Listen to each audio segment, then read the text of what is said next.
Go ahead and turn to the book of Nehemiah. We're going to pick up there with our study tonight.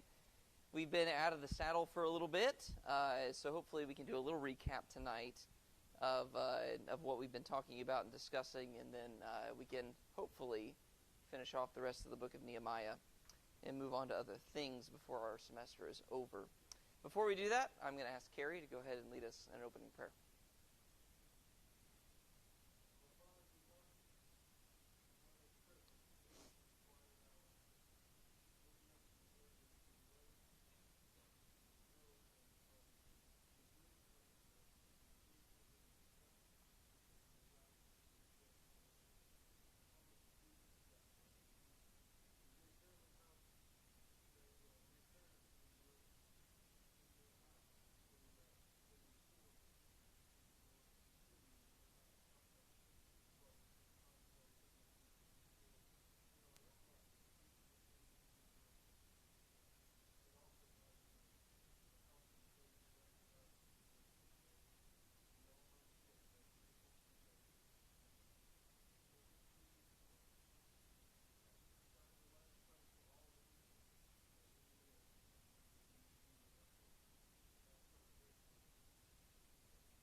Amen.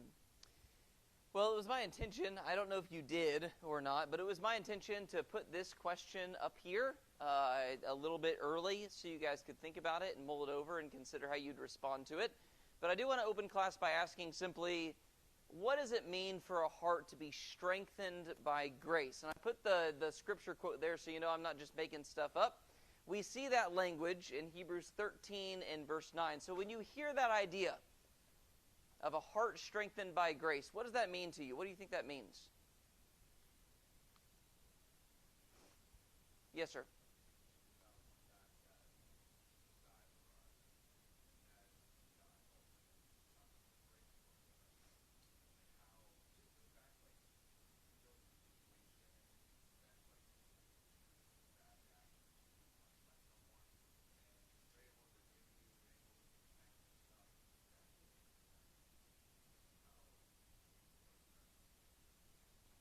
Okay, so the idea that God has shown us grace and has been so forgiving, compassionate to us, it changes how we approach Him in the future. That strengthens us in that way. Yes, sir.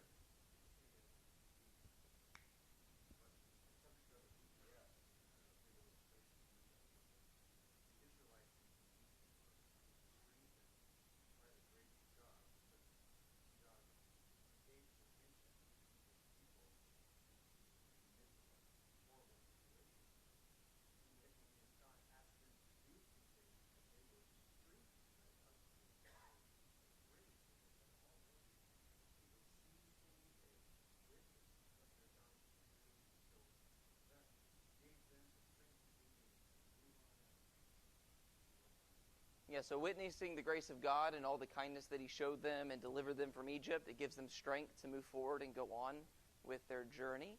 What else? What do you think of when you hear the term strengthened by grace or heart strengthened by grace?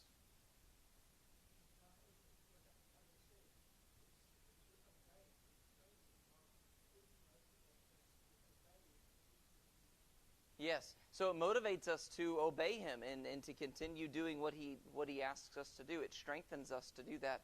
And in a way, it enables us to do that, right? When we fall flat on our face, the thing that enables us to get back up and be reassured and strengthened to do better is the idea that we know God is a God of grace who will show us mercy for our shortcomings and allow us to try again. I begin with this in Hebrews 13 and verse 9 because it has a lot to do with what's about to happen at the end of Nehemiah. In context, I should say this just in case anybody is going to be a stickler on this. In Hebrews chapter 13, this idea of being strengthened by grace, it is in contrast to what the entire book is about. The book of Hebrews is about convincing Jews to stick with Christ. There are some people, some Jews in that time, who thought it would be better to return to the old law and serve God through that system, right? We're suffering as Christians. Let's go ahead and become Jews again and serve God that way so we won't be persecuted. And the whole book of Hebrews is about how, hey, that doesn't work. You can't go back to the old law and serve Him and make Him happy that way. You have to serve Him through the new law and through Christ. And so, in Hebrews 13 and verse 9, if you read the whole text, it says, "Do not be carried away by varied and strange teaching, for it is good for the heart to be strengthened by grace, not by foods, through which those who are so occupied were not benefited." And so the whole thing that's happening here, he's using that reference about food as a stand-in for all of the old law.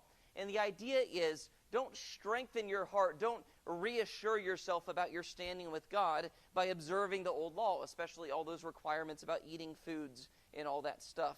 It's not good for your heart to be strengthened by observing the law of Moses. What's good is for your heart to be strengthened by the grace of God that we receive in Jesus Christ. In other words, the thing that should invigorate us and strengthen us and reassure us in our faith is not thinking to ourselves, hey, I'm keeping the old law. But it is thinking God is a gracious God. That is the thing that strengthens our heart. The fact that God in Christ stands ready to cleanse and forgive over and over and over again, so long as I'm ready to truly strive and try again. That is the greatest encouragement to a Christian, isn't it?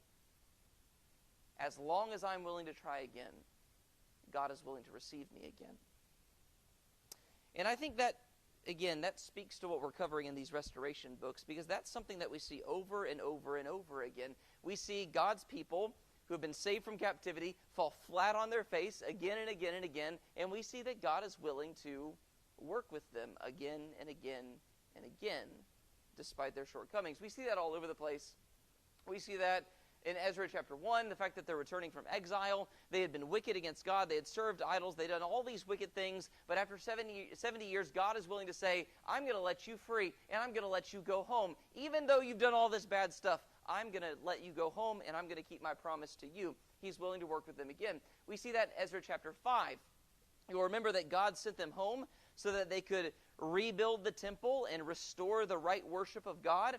And because they got scared of their adversaries around them, they stopped building. So God had to send Haggai and Zechariah to stir them up again and get them doing the things they need to be doing. And again, we see they failed, but God's willing to work with them again if they're willing to strive.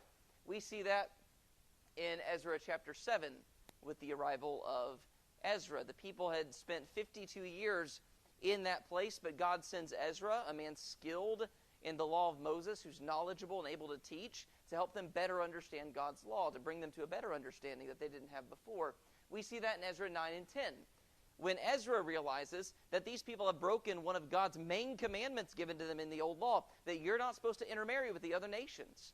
And so Ezra calls attention to that and calls the people to repentance. And so they put away their foreign wives, and they begin a dedication to him once again, and God is willing to work with them again. We see that in Nehemiah chapter 1, where they've been living in Jerusalem. They haven't done anything on the walls, but God is willing to send Nehemiah to help them rebuild those walls. We see that in Nehemiah chapter 5, when in the midst of this rebuilding of the walls process, they find out that the nobles, the leaders, are extracting usury against the lowly members of the community.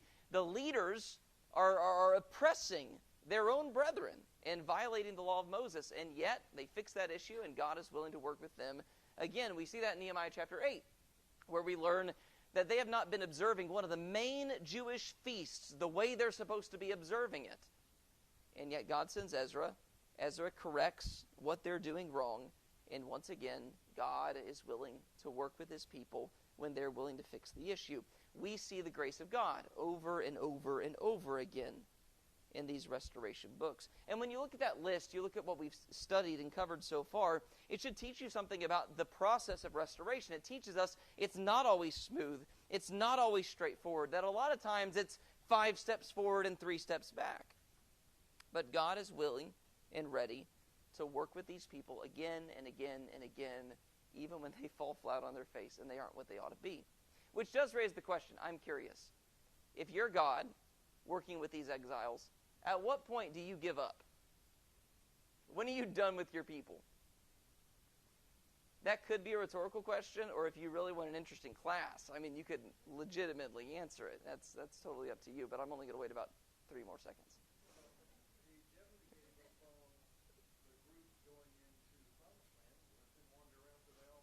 Okay, yeah, so he certainly did. You'd wait 40 years. Okay. Very good. There you go. Can someone knit that on a pillow and give it to Roland for his birthday? If I were God, you'd get 40 years. I love that. Anybody else have a specific answer? At what point do you give up? There you go. It's biblical. I mean, there you go. Yeah. Well, and that's what you see. At some point, I have to think that if I'm working with people, at some point I'm going to give up on them. But we see in God over and over and over again that He keeps sticking with them. He keeps working on them. And that's important because these people are going to need grace over and over and over again. Now, I did have it in my mind that we should read Nehemiah chapter 9, but I think we're going to really, really fall short if we do that. And it's kind of a shame. It's one of the most beautiful passages in here. I encourage you to take some time this coming week and read through it. This is a prayer of confession that Nehemiah offers on behalf of himself and the people to God, confessing their sin before Him, asking for His forgiveness and reconciliation with Him. And the best part about it is that this prayer really illustrates the thing we've been talking about. See, we don't just see God's grace over and over and over again in the restoration age.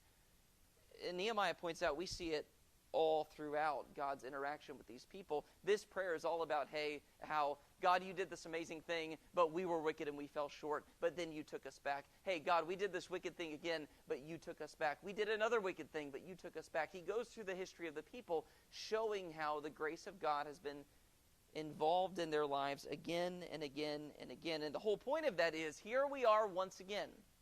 We've been sinning against God. We haven't been the people we ought to be. But God, we trust that once again, you're going to show us your grace when we are willing to try again. Now, all of that culminates in Nehemiah 9 in verse 38. After this long prayer of confession, we see this very interesting thing happen. It says, now because of all of this, we are making an agreement in writing, and on the sealed document are the names of our leaders, our Levites, and our priests. And so what I want you to see is that they decide here in Nehemiah chapter 10, I wasn't expecting that. Oh, here we go. They decide that they're going to make this agreement in writing. They've been guilty, and now what they're going to do is they're not just going to confess their sins, they're not just going to pray this prayer, but they're going to formulate this document. And they're going to state in this document exactly what they're going to give to God and how things are going to be different. And then they take all their leaders and all the people who agree to this and they sign it. Now, you may have already seen. What is significant about making this agreement in writing? The idea that they're not just gathering together after this prayer and saying, hey, this is a good idea, this is what we should do. But they're actually putting pen to paper and signing their names to this document. What's significant about that? What's important about that? Yeah. Okay, so there's no going back on it, right? No going, hey, I didn't agree to that. I didn't say I would do that. It's right here. There's your signature. That's what a signature is used for, to testify that you agreed to this certain thing. And so there's no going back on this. Yes, sir.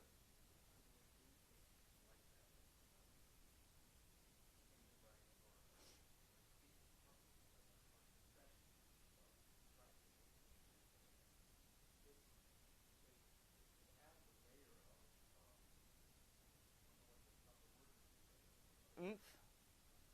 Oomph. Yeah.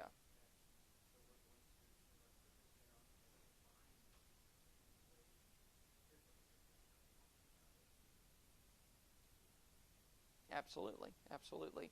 There's a sense in which it becomes more real when you put pen to paper when you actually sign your name to that thing. And I think what's happening here is, first of all, they're confessing their sins publicly, and by signing this document, they're admitting that they've sinned in this way, which is a pretty big thing that I think we could learn from. We aren't very big on confessing our sins publicly these days. I was going to move on, but if Les wants to say something about that, I'm going to hear what he has to say.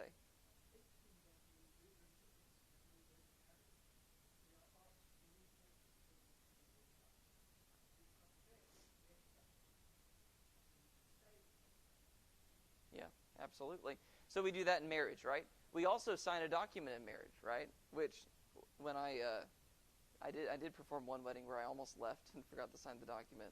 I think that was my first one. They caught me before I did. But that does add a sense of legality to it, realness to it. It's necessary for these two people to be bound together so you can look at that document and say. And then, of course, we have that public confession that they do in the presence of witnesses. They agree to be bound together with one another. And so they're confessing their sins publicly. They're also agreeing to be held accountable, and that's a very important thing. I'm going to sign my name to this so that other people can look at this document years from now and can look at my life in comparison to what I agreed and can point out to me that I'm not doing what I said I would do. And it's not just agreeing to be held accountable, but it is agreeing to hold others accountable. Not only am I saying, hey, you can talk to me if I'm out of line with what I agreed to, but I'm saying I'm going to hold you accountable for the things that you've agreed to. All of this is very good and very healthy. We see these people creating a culture of accountability amongst themselves. I want to ask you, is that an easy thing to do, to create a culture of accountability? Why is it difficult, and what can we do to be a little bit better at creating a culture of accountability amongst ourselves?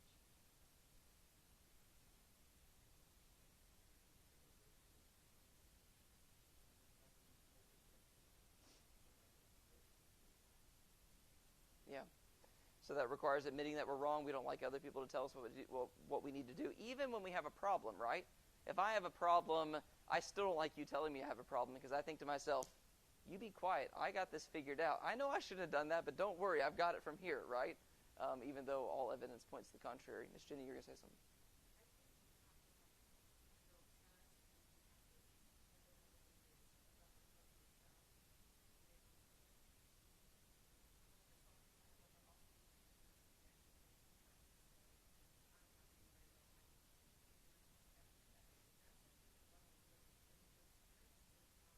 Yeah.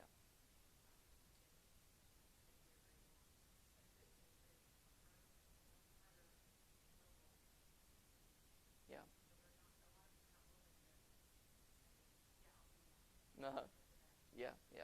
Well, it does require a deep level of trust in other people, which is very difficult. It requires a level of vulnerability. And I would say that to a large degree, it requires a lot of humility. It requires a lot of humility for me to say, I'm okay with you knowing that I haven't been everything that I need to be. And I'm okay with you knowing that I need help. And those are two things that we really don't like other people to know about us, even though everybody in the room knows that it's true. We know it mentally, we know it theoretically, but we don't know it emotionally, right? If I were to look at Mr. Mark and say, hey, Mr. Mark, you mess up, right? You'd say yes, right? If I were to say, hey, we all mess up, right? Everybody's on board with that. But when I say, hey, tell me what you did wrong over this past year, that's when it becomes real. It's hard to admit that to one another. And it requires a deep level of humility to be able to engage in that kind of accountability. That's what they're doing. And I think they do it because they recognize the situation they're in. They've been humbled by realizing how far they've fallen from God's rules. They've been humbled by the prayer of confession that Nehemiah offers on behalf of all of them. And because they've been humbled, they're willing to engage in this wonderful accountability. Now, not only do they sign this document, but in this document they say exactly what they've agreed to do. It says, Nehemiah 10, verse 1, now on the sealed document were the names of Nehemiah the governor, the son of Hakaliah, and Zedekiah, and a bunch of other names going all the way down to verse 28. Now, this is what it says. This is what was in the document. Now the rest of the people, the priests, the Levites, the gatekeepers, the singers, the temple servants, and all those who had separated themselves from the peoples of the lands to the law of God, their wives, their sons, their daughters, all those who had knowledge and understanding, are joining with their kinsmen, their nobles, and are taking on themselves a curse and an oath to walk in God's law, which was given through Moses, God's servant, and to keep and to observe all the commandments of God our Lord, and his ordinances and his statutes, and that we will not give our daughters to the peoples of the land, or take their daughters for our sons. As for the peoples of the land who bring wares or any grain on the Sabbath day to sell, we will not buy from them on the Sabbath day or holy day, and we will forego the crops the 7th year in the exaction of every debt. We also placed ourselves under obligation to contribute yearly 1/3 of a shekel for the service of the house of our God, for the showbread, for the continual grain offering, for the continual burnt offering, the Sabbaths, the new moon, for the appointed times, for the holy things, and for the sin offerings, to make atonement for Israel, in all the work of the house of our God. Likewise we cast lots for the supply of wood among the priests, the Levites, and all the people, so that they might bring it to the house of our God according to our fathers' households at fixed times annually, to burn on the altar of the Lord our God, as it is written in the law. And that they might bring the firstfruits of our ground, and the firstfruits of all the fruit of every tree of the house of the Lord annually. And bring to the house of our God the firstborn of our sons and of our cattle, and the firstborn of our herds and of our flocks, as is written in the law, for the priests who are ministering in the house of God. We will also bring the first of our dough, our contributions, the first of every tree, the new wine and the oil to the priests of the chambers of the house of God, and the tithe of our ground to the Levites, for the Levites are they who receive the tithes in all the rural towns. The priest, the son of Aaron, shall be with the Levites when the Levites receive tithes, and the Levites shall bring up the 10th of the tithes to the house of our God, to the chambers of the storehouse. For the sons of Israel and the sons of Levi shall bring the contribution of the grain, the new wine, and the oil of the chambers. There are the utensils of the sanctuary, the priests who are ministering, the gatekeepers, and the singers. Thus we will not neglect the house of our God. So that's a lot of commitments, a lot of old law stuff. But there are some important things that I want to point out to you that they agreed to do. Notice, first of all, that they said that they were not going to intermarry with the other nations. We are not going to give our sons to their daughters, and we're not going to take their daughters for our sons. We are going to be separate and holy, just like Ezra told us we were supposed to do. They also say we're not going to violate the Sabbath. We're going to make sure the Sabbath is holy, and we're going to make sure that is the way that it ought to be. Something interesting about this that I wonder if I have time to talk about. I think I do. They also say, look what it says in verse 31. In verse 31. It says, as for the peoples of the land who bring wares or any grain on the Sabbath or holy day, and we will forego the crops the 7th year in the exaction of every debt. That idea that they're going to forego the crops of every 7th year is deeply connected to these people and to their exile in the first place. One of the things that was written in the law of Moses, if you want to write it down, Leviticus 25, 1 through 7, one of the rules they were given was that when they entered the land, they were supposed to leave the ground fallow every 7th year. And this was, as they observed the Sabbath, not only because they rested on the 7th day, but they also let the land observe its own Sabbath by not planting and reaping in the 7th year. One of the interesting things about this is that that law was never observed. And when they go into captivity, if you look at 2 Chronicles 36, 20 through 21, it says that they go into captivity so that their land can enjoy all of its Sabbaths. In other words, for all of this time that they've been in the land, they have failed to let the land rest in the 7th year. And God takes them out of the land so that the land can enjoy all the Sabbaths that it's missed, and then he brings them back after 70 years. You look at that connection between Leviticus 25 and 2 Chronicles 36. It's actually really interesting. And here these people are. They're finally back in the land, and they say, well, we never did that before. We're going to start doing that. Every 7th year, we will not plant. We will not reap. We're going to let the land have its Sabbaths. They say in verse 32 and 33 that they are going to support the work in the house of their God. In verse 34, they say, we're going to give the priest what they need in order to perform their service. And then in verses 35 through 39, we see that they promise to bring their first of everything so that they can offer to the Lord what they promised to give, what he is due from them. The cool thing about this is that notice how all of this is calculated to ensure that they don't neglect the house of God. And I like that very much. Because when we think about Nehemiah, we think about what? Building what? Think about Nehemiah building walls, right? But when Nehemiah is leaving, because remember, all of this is in context of he's built the walls, he knows he has to go back, so he's getting the people ready for when he leaves. When he leaves, he doesn't leave them instructions for, hey, here's how you take care of wall maintenance. And here are the people who need to be on the turrets and the ramparts, and here's all the things you need to do to make sure the wall stays good. When he leaves, he's not worried about maintaining the wall. What's he worried about? He's worried about maintaining the house of God. He knows that God's house is the thing that really matters even more than the walls that he and the people have built. And so he wants to make sure that it is cared for and well maintained in his absence. So, at the end of Nehemiah 10, they sign the document, they make their promises, and they seal it up. Now, we are going to move quickly through Nehemiah chapter 11 and 12, mostly because a lot of it is genealogical repeat, but we'll cover some of it. All of it's important and should be discussed, but I really want to get to Nehemiah 13 before this class is over. And my notes just skipped over a page, which took me straight to Nehemiah 13. So that's, I don't know, a sign or something.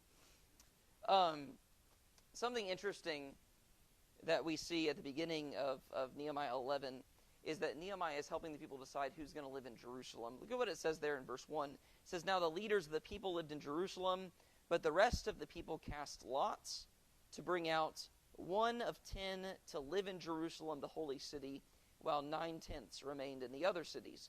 And the people blessed all the men who volunteered to live in Jerusalem. Now these are the heads of the provinces who lived in Jerusalem, but in the cities of Judah each lived on his own property in their cities, the Israelites, the priests, the Levites, the temple servants, and the descendants of Solomon's servants." Now it's interesting that at this point in the story, they've been back from captivity so long. It's empty. It's interesting they point out that Jerusalem's kind of empty, that it's not being filled the way it should be filled. And not only that, but when they're trying to decide who's going to live there, they have to cast lots to decide who's going to live there and who's going to stay in the neighboring cities. And it all seems to imply that living in Jerusalem isn't technically something that the people want to do. At least that's the implication I gleaned from it. Maybe you're thinking it's the opposite. Maybe the people who win the lottery, hey, I get to live in Jerusalem. It seems like they don't want to live in it because the people who are chosen, it says, all the people praise them because they got to live in Jerusalem. And that makes it seem like, hey, we're happy you're living there. We're glad we don't have to live there. Why wouldn't they want to live in Jerusalem? What would the deal with that be? They were mostly farmers, okay, so not living in city life, right? Maybe it's better to live in the rural areas. Maybe so. Yes, sir. Yeah. This is kind of the epicenter of everything. It's been destroyed. It's where all the captives were taken out. It's where all of the enemies have gathered around to try to destroy it recently. You kind of think to yourself, hey, if I'm in one of those cities of the north, yeah, the temple's not right there, and maybe I have to travel there 3 times a year for these festivals and all that, but I don't have the target on my back like I do if I live in Jerusalem. But these people, they are chosen to live in Jerusalem when the lots are cast. You were going to say something?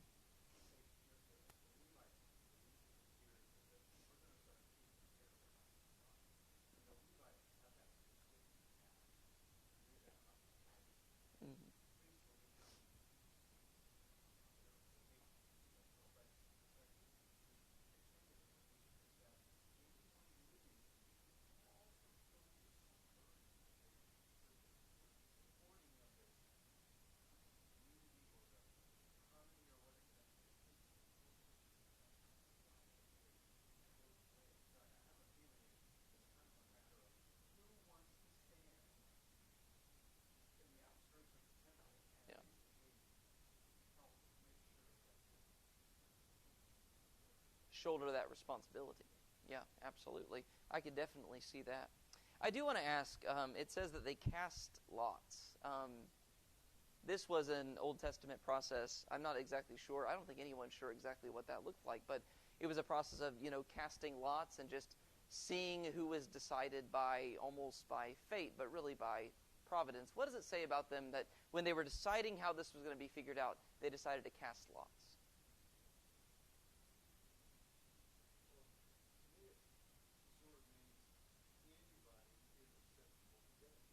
Yeah. Absolutely.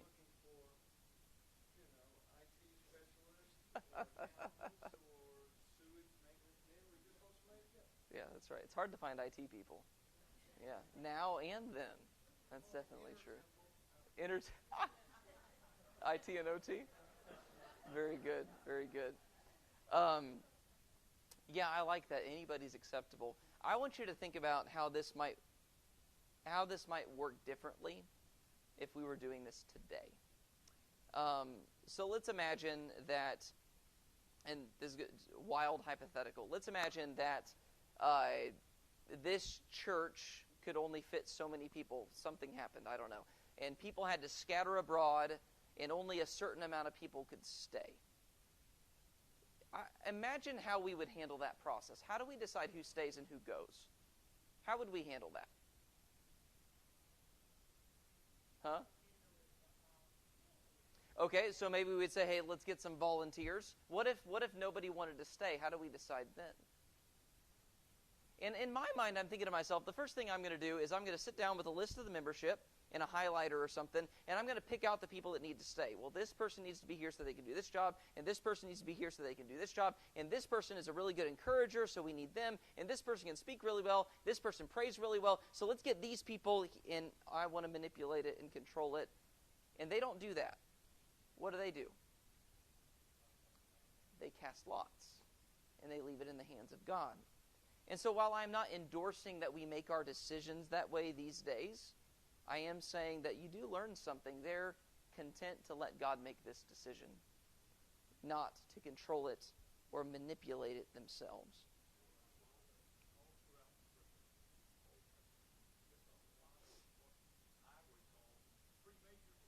Yeah. Absolutely. Absolutely.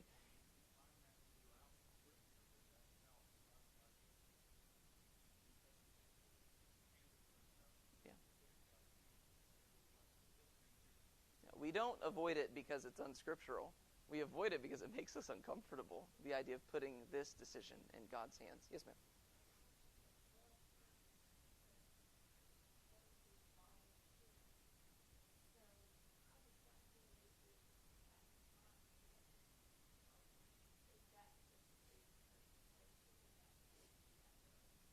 My guess would be that you have some volunteers and you have some who are chosen by lot. Maybe that's what it is. Maybe you have a little bit of both. That's how I would make sense of it. Standing right here, thinking on my feet in the middle of class.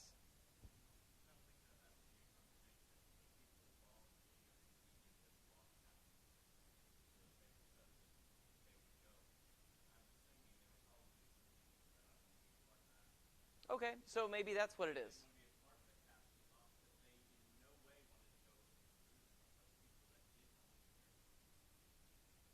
Yeah, so maybe they volunteered to be a part of the casting lots process. That's also a good way to resolve that tension. I want to point out, let's see how much time I have. Okay. I'm going to skip past a little bit of Nehemiah chapter 12, although I had a good point to make here about younger generations. In Nehemiah chapter 12, it's kind of a recounting of the genealogy that you find in Ezra chapter 2. In other words, these people, they wanted to make sure all the people got in their right positions. So they went back to the genealogy that Zerubbabel took at the very beginning of the exile to make sure that everybody's genealogy fit. And it just shows us something really cool that, again, it emphasizes their carefulness. They want to make sure the right people are in the right positions and things are done the right way. If you're a priest, then you can be a priest. If you have the right lineage, you can be a Levite. But we want to make sure you have that right lineage before we let you do that. The second thing I want to point out there is the fact that they're able to do that speaks to the value of the previous generation and their carefulness. Because Zerubbabel and all of those people were careful at the very beginning of the exile, Nehemiah and all of these leaders are able to go back and find that record, and they can be careful to observe God's law because of what the previous generation did. And I think that's a really cool point to make, that a previous generation's carefulness can benefit a following generation. You know, one of the mentality that I find in younger people is kind of this attitude that says, hey, we know some churches out there, some denominations, they got stuff wrong, but look, don't we all have stuff wrong? I mean, they've got stuff wrong. We're people just like them. Don't we have stuff wrong too? It's impossible to imagine that we don't have anything wrong because everybody's got something wrong. And the answer to that is, I think, kind of in line with this. That we can stand here today feeling very fairly convinced that we stand on good ground, in part because we benefited from our predecessors who were very careful with the way they handled the text. That doesn't mean that we should throw out our brain and not examine the text, but it does mean that if the previous generations were careful about how they read the Word of God and how they established the church and how, I guess, built the church, Jesus established the church. If the previous generations were careful, then we can feel comfortable sitting on their shoulders. They do us a benefit by being careful. That enables us to follow in their footsteps. Did that make sense? That felt like a bunch of gumbo coming out of my mouth. But all I'm trying to say is, I think to a large degree, the previous generations were careful to make sure they observed God's law, while others were not very careful that they observed God's law. And for that reason, I think we have great benefit from the carefulness of previous generations. Yes, ma'am?